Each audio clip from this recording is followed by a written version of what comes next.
Thank you for joining me. This is Kati Whitledge with the Beyond the Technique podcast, how to make smart decisions.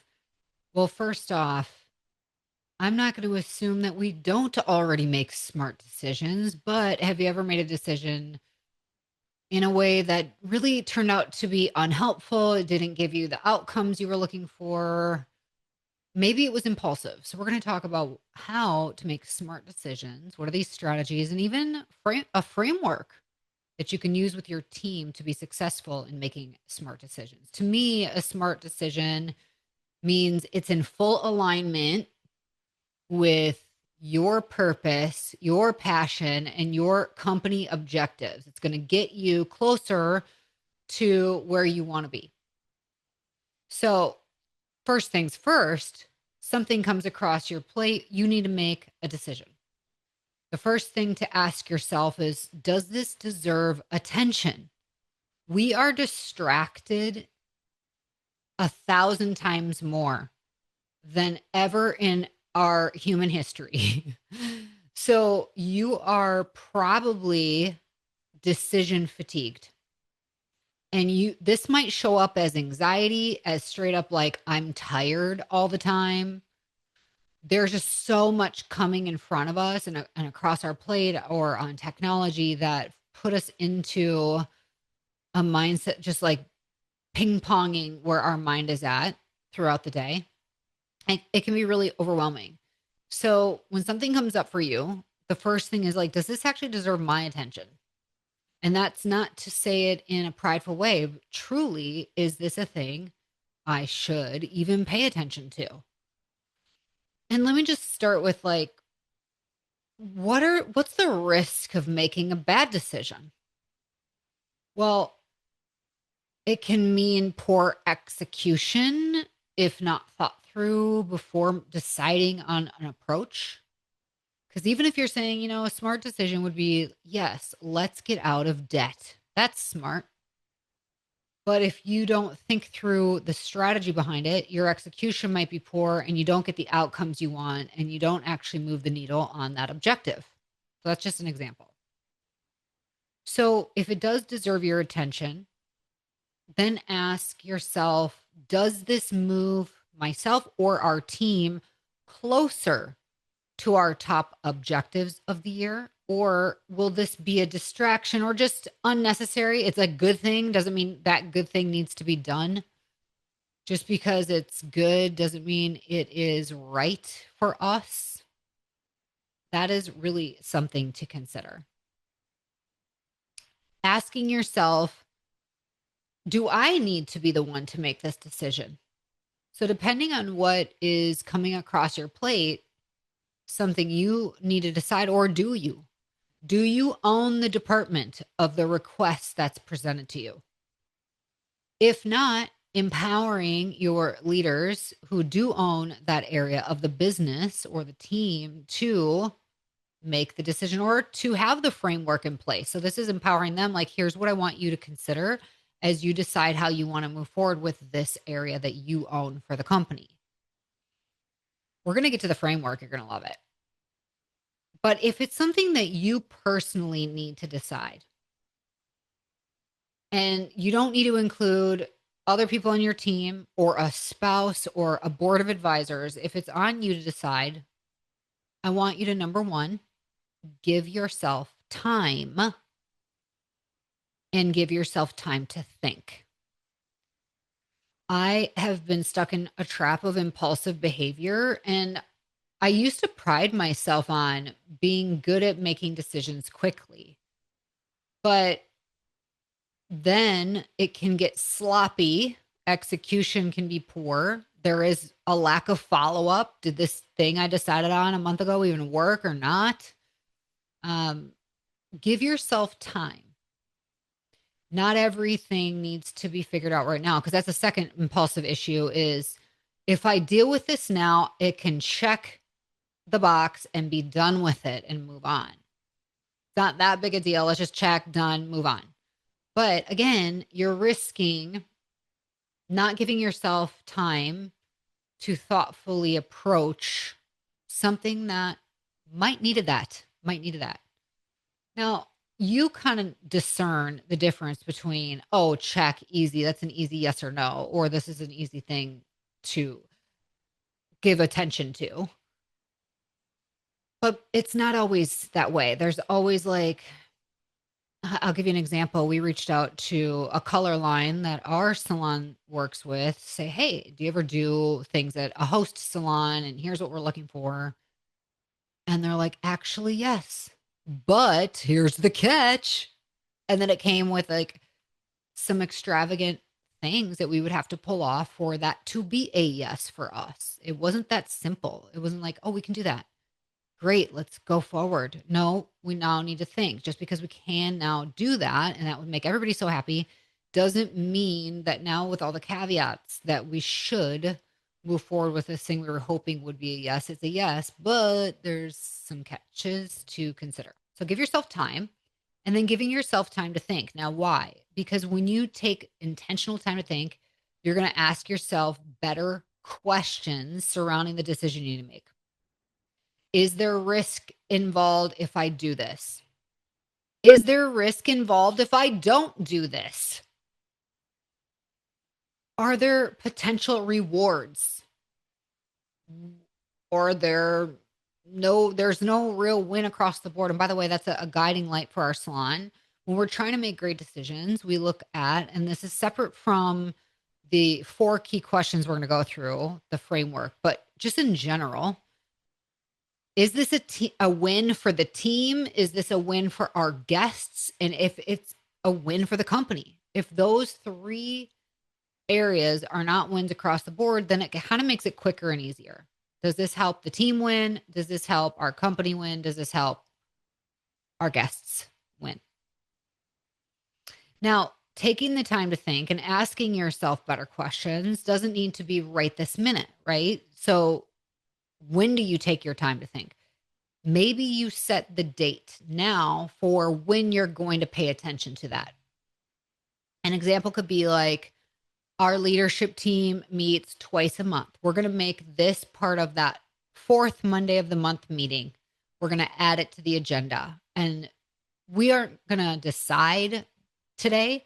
We're just going to present what we could decide upon today. So, for example, let's say you're meeting and you're deciding on a new bonus structure for retail sales.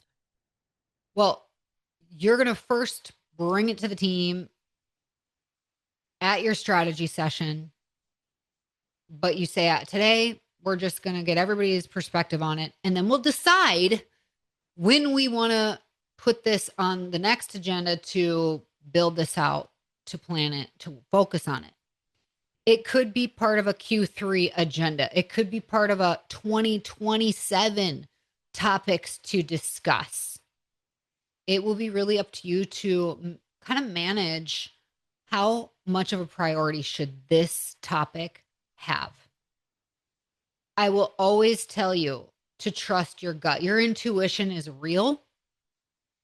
And you know it, because have you ever gone against your intuition and then something went down and you're like, I should have trusted myself. Yes.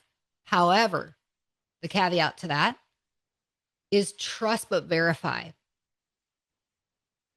We have our software company put in the changes of a price increase. Every salon owner experiences this, every team, where you're like, hey, these products you're carrying are now, launched with new prices, which means the prices have gone up.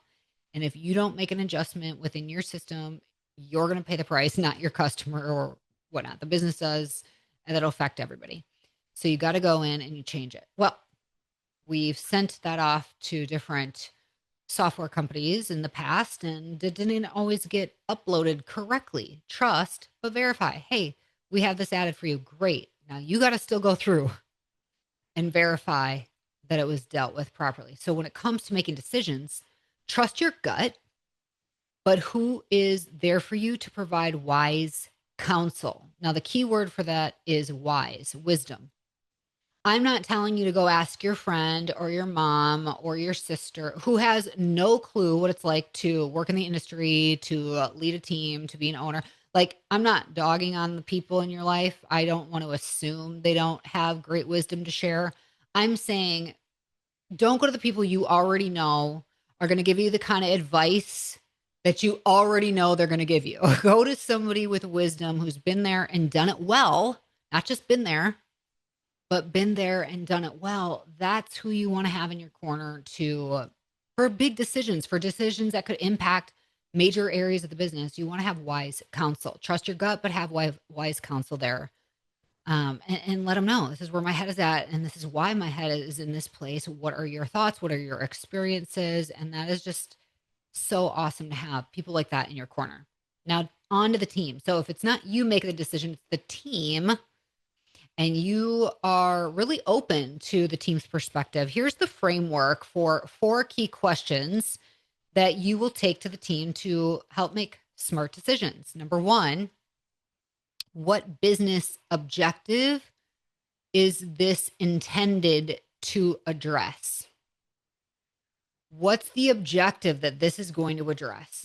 And it could be education department, training, retail, compensation, hiring, recruiting, marketing, sales, leadership. I mean, the list goes on.